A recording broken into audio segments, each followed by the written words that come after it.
نحمده ونصلي على رسوله الكريم أما بعد أعوذ بالله من الشيطان الرجيم بسم الله الرحمن الرحيم قل هو الله أحد الله الصمد لم يلد ولم يولد ولم يكن له كفوا أحد صدق الله العظيم. அல்லாஹ்வுடைய வாக்கில் கிருபையால் 27 நோன்புகளும் 28 தராவீஹையும் முடித்து அமர்ந்திருக்கும் அல்லாஹ்வுடைய அனைத்து அமல்களையும் ஏற்றுக்கொள்வானாக. ஆமீன்.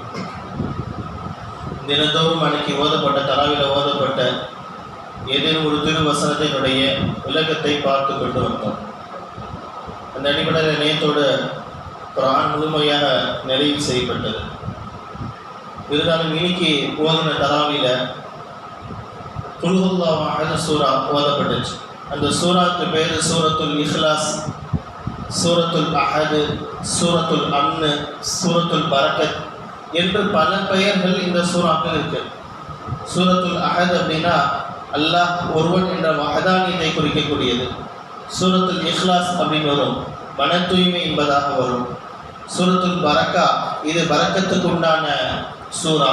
சூரத்துல் அம்ன் பாதுகாப்புக்குண்டான சூரா என்பதாக கிட்டத்தட்ட தஃப்சீர்களில் 20 பெயர்கள் இந்த சூறாவுக்கு சொல்லப்பட்டிருக்கு. ரொம்ப பிரபலியமான சூறா, இங்கே இருக்க எல்லாத்துக்கும் அநேகமாக தெரியும். இந்த சூறா எப்போ இறக்கப்பட்டுச்சு அப்படின்ற 2 விதமான ரிவாயத்து. காஃபில் ஒருத்தன் ஆமீர் இப்னு துஃபைல் என்ற ஒரு நபர் நேராக நபிகிட்ட வரான். வந்துட்டு நபிகிட்ட இடங்கணும்ல, இடங்கிறதுக்காக வந்து கேட்குறான், இந்த மாதிரி நீங்கள் அல்லாஹ் அல்லான்னு சொல்கிறீங்கல்ல, அந்த அல்லாஹ் ரஹபா ஃபில்லா அப்படின்னு கேட்குறான். தங்கமா வெள்ளியான்னு கேட்குறான். நீ அல்லாஹ் அல்லான்னு சொன்னல, அந்த அல்லாஹ் தங்கமா வெள்ளியா அப்படின்னு கேட்கும் பொழுது அப்பொழுதுதான் நபியர்கள் ஓதி காட்டினார்கள், குல் ஹுவல்லாஹு அஹத், அல்லாஹ் என்பவன் ஒருவன், அல்லாஹு ஸமத் தேவையற்றவன், லம் யலித் அவன் யாரையும் பெறவில்லை, வலம் யூலது யாராலும் அவன் பெறப்படவில்லை, வலம் யகுல் லஹு குஃபுவன் அஹத் அவனுக்கு நிகர் யாரும் இல்லை என்ற சூறாவை அந்த நேரத்தில் ஓதுனதாக சொல்லப்படுது. அதே போல ஒரு யகூதிகள் சும்மாவே இருக்க மாட்டாங்க. எப்போ பார்த்தாலும் நபிகிட்ட வம்பிடுக்கணும், ஏதாச்சும் இடக்கு மடக்கான கேள்வி கேட்பதான் யகூதியுடைய வேலையாக இருந்துச்சு. யகூதிகள் எல்லாம் ஒன்று சேர்ந்து கூட்டமாக வந்து கேட்குறானுங்க. அதில் வந்து கேட்குறான், கஅப் இப்னு அஷ்ரஃப் என்ற ஒரு நபர், யகூதிகளே ரொம்ப மோசமான ஒரு மனுஷன். அவன் வந்து கேட்குறான், நீங்கள் அல்லாஹ் அல்லான்னு சொல்கிறீங்களே, அந்த அல்லாஹ் தானே உலகத்தில் உள்ள எல்லாத்தையும் படைத்தான்னு சொல்கிறீங்க, அதெல்லாம் நாங்கள் ஏற்றுக்கிறோம். உங்களே இவங்க வானத்தை பூமியை இதில் உள்ள ஜீவராசிகள் சூரியன் எல்லாத்தையும் அல்லாஹ் தான் படைச்சான், நாங்கள் ஏற்றுக்கிறோம். அல்லாஹ் படைச்சது யார்? கடைசியில் வந்து கேட்குறான். இடங்களும் இல்லை, எல்லாத்தையும் படைச்சது அல்லாஹ் தான், ஓகே அதை ஒத்துக்கணும், அல்லாஹ் படைச்சான்னு ஒத்துக்கிறோம். ஆனால் அல்லாஹ் படைச்சது யார் என்ற கேள்வி கேட்ட உடனே நபிக்கு கோபம் வந்துருச்சு. அந்த நேரம் பார்த்து ஜிப்ரீல் அலைஹிஸ்ஸலாம் நபியோட இருந்தாங்க. அப்போதான் ஜிப்ரீல் அலைஹிஸ்ஸலாம் சொல்லி காமிக்கிறாங்க, குல் ஹுவல்லாஹு அஹத் அல்லாஹு ஸமத், அல்லாஹ் ஒருவன் தான், அல்லாஹ் ஒருவன் தான், அவனுக்கு யாரும் கிடையாது, அவனுக்கு முன்னாடி கிடையாது, இது கடைசி யாரும் கிடையாது. அல்லாஹு ஸமத் அவன் தேவையற்றவன், எல்லா விஷயத்தையும் விட்டு தேவையற்றவன். நம்ம சாப்பிடணும், தூங்கணும், நம்மளுக்கு சுய தேவை இருக்குது, நமக்கு திருமணம் இருக்குது, நமக்கு எல்லா விதமான விஷயங்கள் இருக்குது. ஆனால் அல்லாஹுக்கு எதையும் தேவை கிடையாது. குர்ஆன்ல பல இடங்கள்ல சொல்லுவோம், ஒவ்வொரு இத்துழையும் வலா இத்துழம், நான் சாப்பாடு கொடுப்பேன், ஆனால் எனக்கு சாப்பாடு யாரும் கொடுக்க தேவையில்லை. நஹ்னு நர்ஸுகுக், நான் தான் என்ன பண்றேன், உங்களுக்கு உணவு கொடுக்குறேன். லா நஸ்அலுக ரிஸ்கா, நான் உங்கள்கிட்ட உணவு நான் கேட்கல, பொருளாதாரத்தை நான் கேட்கல. இப்படி அல்லாஹ் தஆலா எல்லாத்தையும் சொன்னீங்கன்னா, வல்லாஹுல் கனிய்யு வ அன்துமுல் ஃபுகரா, அல்லாஹ் தான் கனி, அல்லாஹ் தான் குறைவல்லன், வ அன்துமுல் ஃபுகரா நீங்க எல்லாம் ஃபகீர்கள், நீங்க எல்லாம் ஏழைகள், நீங்க எல்லாம் ஒன்றும் கிடையாது. அல்லாஹ்வே சொல்லி காட்டுறான். அல்லாஹ் தஆலா எல்லா விஷயத்தையும் விட்டு அல்லாஹ் தஆலா தூய்மையானவனாக இருக்கிறான், அவனுக்கு எந்த ஒரு தேவையும் கிடையாது. லம் யலித் அல்லாஹ்க்கு யாரும் பிறக்கல. ஏன்னா ஈசா அலைஹிஸ்ஸலாம் என்ன பண்றாங்க, அல்லாஹ்வுடைய தேவகுமாரன் என்பதாக சொல்றாங்க இல்லையா, அந்த மாதிரி விஷயம் சாப்டர் வரக்கூடாதுன்ட்டு அல்லாஹ் தஆலா முன்னாடியே சொல்லிடுறான், லம் யலித் அல்லாஹ்க்கு யாரும் பிறக்கல. வலன் யூலத் யகூதிகள் கேட்டாங்கல்ல, அந்த கேள்விக்கு பதில் இங்கே வருது, அல்லாஹ் யாராலும் பெறப்படவில்லை, அல்லாஹ்க்கு தாயும் கிடையாது தந்தையும் கிடையாது, யாரும் கிடையாது, அல்லாஹ்க்கு யாருமே கிடையாது. ஹுவல் அவ்வளு வல் ஆஹிர் குர்ஆன் ஒரு இடத்துல வருது. அல்லாஹ் தான், அதோட தஃப்சீர் எடுத்து பார்த்தீங்கன்னா அழகாக இருக்கும். அல்லாஹ் தான் ஆரம்பம், ஆரம்பத்தில் ஆரம்பம் அவன் தான். ஹுவல் ஆஹிர் முடிவு, முடிவிலும் முடிவு அவன் தான். எப்ப ஆரம்பம் யாருக்கும் தெரியாது. ஹுவல் ஆஹிர் அவன் தான் முடிவு, எப்ப முடிவு யாருக்கும் தெரியாது. அழகான தஃப்சீர் எழுதி காட்டுவாங்க. யாருக்கும் எதுவுமே தெரியாது. அல்லாஹ் பத்தி அட்ரஸ் யாருக்கும் ஒண்ணுமே தெரியாது. யாராவது நம்மகிட்ட வந்து அல்லாஹ் யாருன்னு கேட்டா சொல்லப்படுது இந்த சூரா ஓதி காமிக்கணும். சில இடங்கள்ல சில விஷயங்கள் நம்ம போல்டா சொல்லணும், சில நேரங்கள்ல சில விஷயத்த கொஞ்சம் சாஃப்டா சொல்லணும். சாஃப்டா சொல்ல வேண்டிய இடத்துல போய் ஹார்டா சொன்னா அந்த இடத்துல நம்ம பேச்சு எடுப்படாது. சரி, போல்டா சொல்ல வேண்டிய இடத்துல போய் சாஃப்டா சொன்னாலும் நம்ம பேச்சு எடுப்படாது. இன்னைக்கு ஓதப்பட்ட 2 சூறாவும் இருக்குது. குல்யாயுல் காஃபிரூன் என்பது முழுக்க முழுக்க சூரத்துல் இஹ்லாஸ் மாதிரி அல்லாஹ் பத்தி சொல்லப்படக்கூடிய சூறா. அந்த சூறா எதுக்கு அப்படின்னா, எவனாச்சும் அல்லாஹ்ட்ட வந்து ஓ அல்லாஹ் யார் அப்படின்னு தனாவிட்டா கேட்டானா இந்த சூறாவை ஓதி காமிக்கணும். குல்யா அய்யுல் காஃபிரூன், நபி நீங்க காஃபிர்னு சொல்லி காமிங்க. லா அஅபுது மா தஅபுது, நான் எதை வணங்குறனோ நீங்க அதை வணங்க மாட்டீங்க. வல அன்தும் ஆபிதுன மா அஅபுது, நீங்க எதை வணங்குறீங்களோ அதை நான் வணங்க மாட்டேன். லக்கும் தீனுக்கும் வலிய தீன், உங்க தீன் உங்களுக்கு, என் தீன் எனக்கு, போடா நீ போடா அப்படின்ற அனுப்புற மாதிரி. யாராச்சும் வந்து நளினமாக கேட்குறாங்க, நீங்க அல்லாஹ்னு சொல்றீங்களே, அந்த அல்லாஹ் யாரு, எப்படிப்பட்டவன், உங்களுடைய கொள்கை என்ன, உங்களுடைய அல்லாஹ் எப்படிப்பட்டவன் அப்படின்னு நம்ம வந்து சாஃப்டா கேட்டா அப்ப இந்த சூறாவை வந்து குல் ஹுவல்லாஹு அஹது அல்லாஹு சமது லம் யலிது வலம் யூலது வலம் யகுல் லஹு குஃபுவன் அஹத் என்று சொன்னால் முழு ரப்பு யாருன்ற விஷயம் அல்லாஹ் தஆலா அந்த 4 ஆயத்து 1.5 வரியில் அல்லாஹ் தஆலா டோட்டலா சொல்லி காட்சி முடிச்சிட்டான். இது எல்லாம் அல்லாஹ் யார் என்பதை குறிக்கக்கூடியதாக இருக்குது. சரி, இந்த சூறா ஓதுறோம், இதனால் என்ன பயன்? ஏன்னா நம்முடைய லைஃப்ல பெரும்பாலும் இந்த சூறா அதிகமாக ஓதிக்கிட்டே இருப்போம். எதுக்கு எடுத்தாலும் இந்த சூறாவை ஓதுவோம். அப்படி ஓதினால் என்ன சிறப்பு? ஒரு தடவை நபி அவர்களும் ஜிப்ரீல் அலைஹிஸ்ஸலாம் பேசிக்கிட்டே இருக்கிறாங்க. அப்ப தூரத்துல இருந்து அபூதர் கிஃபாரி ரலியல்லாஹு அன்ஹு ரொம்ப பிரபலமான ஒரு சஹாபி, அந்த சஹாபி தூரத்துல இருந்து வந்து கொண்டு இருக்கிறாங்க. ஜிப்ரீல் அலைஹிஸ்ஸலாம் நபி பேசிக்கிட்டு இருக்கிறாங்க. அப்ப ஜிப்ரீல் அலைஹிஸ்ஸலாம் சொல்றாங்க, தோ அங்க அபூதர் கிஃபாரி வரார் என்பதாக நபிகிட்ட சொல்றாங்க. அப்ப நபி கேட்கறாங்க, உங்களுக்கு அபூதர் கிஃபாரி தெரியுமா? அப்ப ஜிப்ரீல் அலைஹிஸ்ஸலாம் சொன்னாங்க, எனக்கு இல்ல, எனக்கு மட்டுமல்ல வானத்தில் உள்ள எல்லா மலக்குமார்களுக்கும் அபூதர் கிஃபாரி பற்றி தெரியும். அப்ப நபி கேட்கறாங்க, என்னுடைய தோழர் அந்த அளவுக்கு உயர்ந்துட்டாரா? எல்லா மலக்குமார்களும் பேசுற அளவுக்கு, புகழப்படக்கூடிய அளவுக்கு பிரபலியமான நபராக என்னுடைய தோழர் ஆகிட்டாரா? என்ன காரணம் என்பதாக நபிகிட்ட நபி கேட்கறாங்க ஜிப்ரீல் அலைஹிஸ்ஸலாம். அப்ப ஜிப்ரீல் அலைஹிஸ்ஸலாம் சொன்னாங்க, அபூதர் கிஃபாரிட்ட 2 பழக்கம் இருக்கு. நேற்று சொன்னே அந்த ஒரு பழக்கம் என்ன? யாரை பற்றியும் தவறாக நினைக்க மாட்டாரு. அதே போல தற்பெருமை என்பது தன்னுடைய வாழ்க்கையில் சுத்தமா கிடையாது. நான் உயர்ந்தவன், நான் பெரியவன் என்ற அந்த தற்பெருமை இருக்குது, அது சுத்தமா அவர்கிட்ட கிடையாது. இது முதல் விஷயம். 2வதாக சொல்றாங்க, அபூதர் கிஃபாரி தன்னுடைய வாழ்க்கையில பெரும்பாலான நேரங்கள் சூரத்துல் அஹது, சூரத்துல் இஹ்லாஸ் இந்த சூறாவை அடிக்கடி ஓதிக்கிட்டே இருப்பாங்க. எப்பெல்லாம் டைம் கிடைக்குதோ, எப்பெல்லாம் வாய்ப்பு கிடைக்குதோ இந்த சூறாவை ஓதிக்கொண்டே இருப்பாங்க.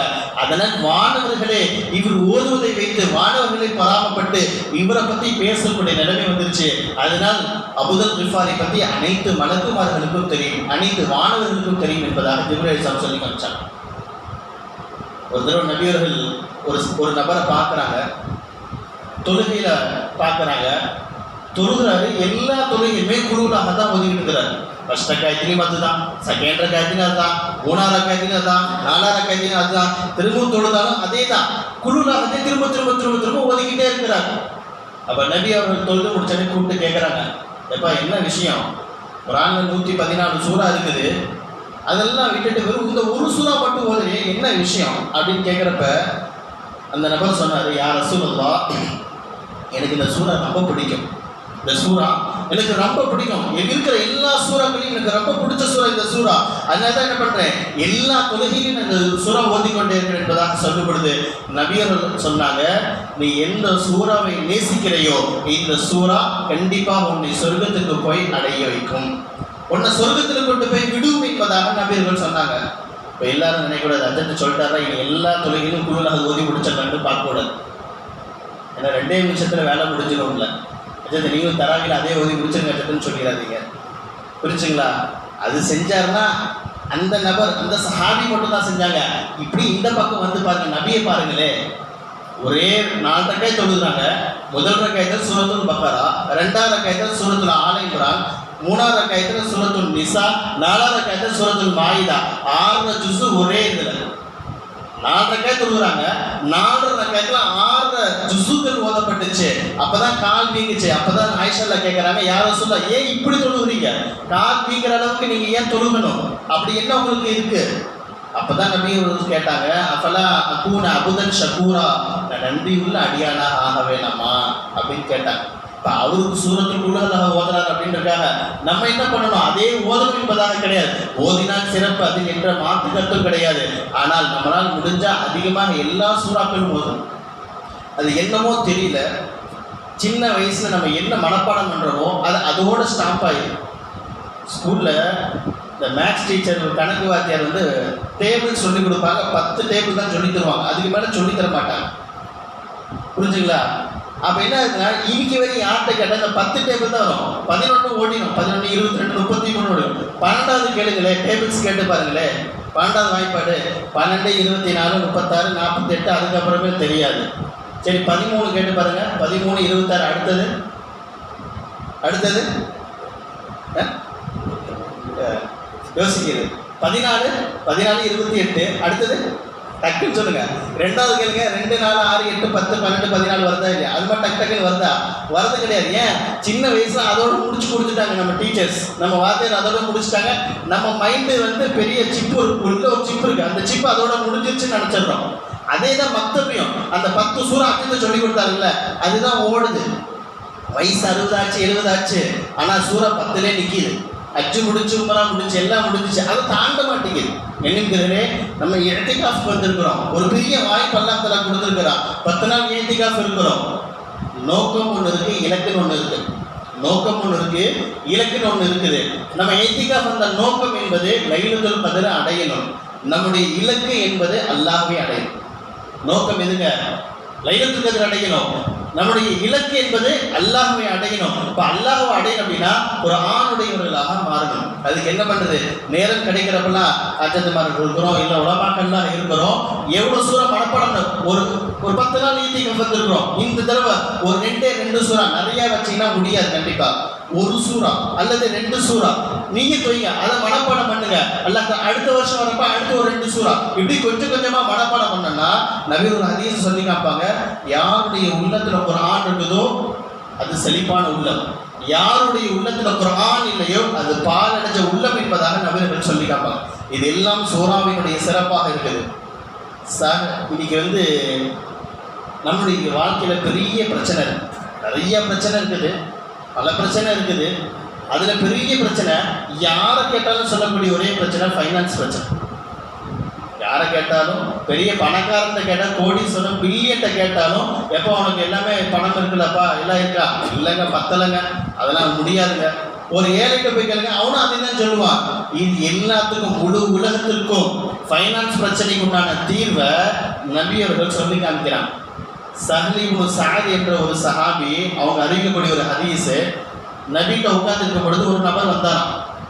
நபிட்ட உட்கார்ந்துருக்கிறாங்க, ஒரு நபர் வராது, வந்து கேட்குறாரு, யா ரசூலல்லாஹ், நான் சம்பாதிக்கிறேன், ரொம்ப கஷ்டப்பட்டு சம்பாதிக்கிறேன், ரொம்ப உழைக்கிறேன், ஆனால் காசே நிற்க மாட்டேங்குது, கடன் அதிகமாகிக்கிட்டே இருக்குது, கொஞ்சம் கூட காசு தங்க மாட்டேங்குது கையில். அப்போ நபி சொல்லி காமிச்சாங்க, நீ வீட்டுக்கு போகிறல்ல, வீட்டுக்குள்ள உள்ளே போனோடனே முதல்ல சலாம் சொல்லு. வீட்டில் யாராவது உள்ளே இருந்தாங்கன்னா அவங்களுக்கு சலாம் சொல்லு. நீ உள்ளே போகிறப்ப வீட்டில் யாருமே இல்லைன்னா நீ உனக்கு நீயே சொல்லிக்கொள், தனக்குத்தானே நீ உனக்கே சலாம் சொல்லிக்கொள். சலாம் சொல்லி முடிச்சுட்டு ஒரு தடவை குல்ஹுவல்லாஹ் அஹத் ஓது, அல்லாஹ் உனக்கு பரக்கத் செய்வான் என்பதாக நபியர்கள் அந்த வந்த நபருக்கு சொல்லி கொடுக்குறாங்க. காலங்கள் ஓடுது. அந்த சஹ்ல் இப்னு சஅத் சொல்கிறாங்க, ரிவாயத் செய்யக்கூடிய இவங்க சொல்கிறாங்க, சஹாபி சொல்கிறாங்க, ஒரு நேரத்தில் நான் அவரை பார்த்தேன், அவரோட வீடு பெருசாயிடுச்சு, அவருடைய பொருளாதாரம் பெருசாயிடுச்சு.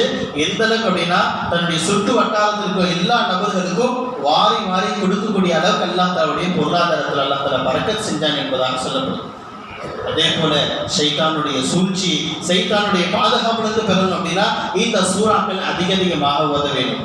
இதை கண்ணிற்கு அல்லாஹ்வின் நல்லடியார்களே, அல்லாஹ் சுப்ஹானஹு வ தஆலா இந்த குர்ஆனை கொண்டும் இந்த சூறாவை கொண்டும் நம்முடைய முழு வாழ்க்கையினுடைய பொருளாதாரத்தை அல்லாஹ் தஆலா பரக்கத் செய்வானாக. இந்த குர்ஆனை கொண்டு அல்லாஹ்வை அடையக்கூடிய பாக்கியத்தை அல்லாஹ் தஆலா அனைவருக்கும் தருவானாக. குர்ஆனை அதிகமாக ஓதக்கூடியவர்களாகவும் அதன்படி வாழ்க்கை அமைத்துக் கொள்ளக்கூடிய பாக்கியமுடையவர்களாகவும் அல்லாஹ் நம் அனைவரும் ஆக்கி தந்தருவானாக. ஆமீன் ஆமீன். வாஹிர் தவானில் அல்ஹம்துலில்லாஹி ரப்பில் ஆலமீன்.